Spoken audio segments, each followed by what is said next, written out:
Salom qadrli yoshlar. Mening ismim Motabar Xushvaqtova va meni ko'pchilik o'rik guli taxallusi ostida ekofaol sifatida taniydi.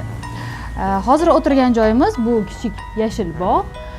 Bilasizmi, oddiy odamlar tomonidan qutqarib qolingan va bir necha marta. Mana shu joyda bir bino qurish uchun juda ham katta janjal bo'lgan edi va men o'z qo'shnilarim bilan shu joyni qurilishiga qarshi bo'lib chiqqanmiz va daraxtlarni saqlab qolganmiz. Mana shunday pozitsiya fuqarolik pozitsiyasi deyiladi. Agar siz ko'chada ketayotganingizda kimdir daraxtlarga ozor berayotgan, shoxini sindirayotgan yoki kesayotganini ko'rsangiz, albatta bunga qarshilik qilishingiz mumkin. Borib hujjat so'rashingiz va jarayonni to'xtatishni so'rashingiz mumkin. Biz ham xuddi shunday qilganmiz. Chiqib qaysi quruvchi, qaysi firma tomonidan bu ish amalga oshirilayotganini va bu qonunga zid ekanligini ta'kidlab, daraxtlarni saqlab qolishga muvaffaq bo'lganmiz. Mana shu kichkina ish, ya'ni birgina daraxtga e'tibor qaratish sizni salomatligingizga ta'sir qiladi. Qanday qilib?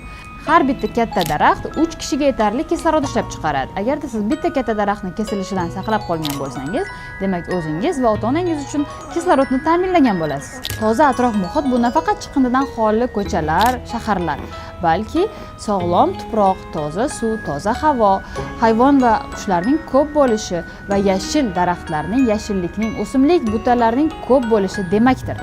Agar sizning atrofingizda daraxtlar ko'p bo'lsa, qushlar, hayvonlar turli-tuman bo'lsa, hasharotlar turli-tuman bo'lsa, tuproq unumdor bo'lsa va havo toza bo'lsa, demak siz sog'lom bo'lasiz. Ularni hammasini saqlash esa har birimizning qo'limizda. Buning uchun esa har bir odam bu toza havo uchun, toza tabiat uchun kichik qadam tashlash lozim. Agarda siz do'konga borayotganda uydan eko xalta olib ketadigan bo'lsangiz, demak do'konda ortiqcha plastik xalta olmaysiz va tabiatga bitta plastik xalta chiqmaydi. Agarda siz o'zingiz uchun ko'p martalik termos sotib olsangiz, demak har kuni ko'chadan ichimlik suv sotib olmaslikka va ko'p chiqindi chiqmaslikka sababchi bo'lasiz. Agarda siz nam sochiq sotib olmasdan o'rniga dastro'moldan foydalanadigan bo'lsangiz, yiliga juda ko'p plastik chiqindi tabiatga chiqmaydi. Menga bularning farqi yo'q, chiqindi bilan nima ishim bor deydigan bo'lsangiz, adashasiz. Chunki har qanday inson chiqargan chiqindi oxir-oqibat yerga ko'miladi. Tabiatning yopiq doirasiga tushgan chiqindilar insonlarning dasturxoniga oziq-ovqat, suv va hattoki go'sht tarkibida qaytib keladi. Aynan plastik chiqindilar haqida gapiradigan bo'lsak, ular mikroplastikka aylanadi va oziq-ovqat, suv tarkibida sizning dasturxoningizga, organizmingizga tushadi.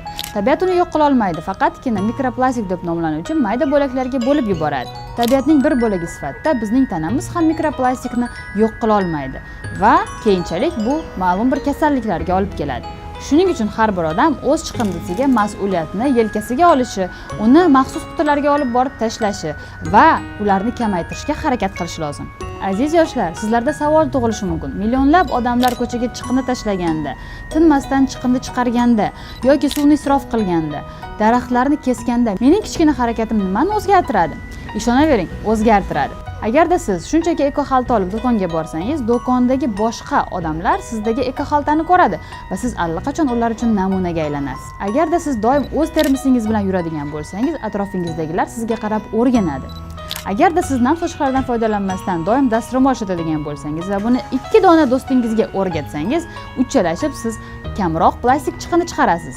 Agarda uyingizda chiqindi saralashni boshlasangiz, ota-onangiz va yaqinlaringiz sizdan ko'rib o'rnak olishadi va chiqindi saralaydigan odamlar soni kamida 3 taga ko'payadi. Mana shunday kichik qadamlar bilan katta natijaga erishish mumkin. Buning uchun esa to'xtab qolmaslik va doim o'z pozitsiyasida qattiq turish talab qilinadi. Biz xavfsiz hayot haqida gaplashyapmiz va bunday hayotni toza suv, toza tuproq, toza oziq-ovqatsiz, tabiatsiz tasavvur qilib bo'lmaydi. Umid qilamanki, men sizga bergan kichik lekin foydali odatlar sizning hayotingizda kundalik odatga aylanadi va har birimiz kichik qadamlar bilan katta natijaga erishamiz.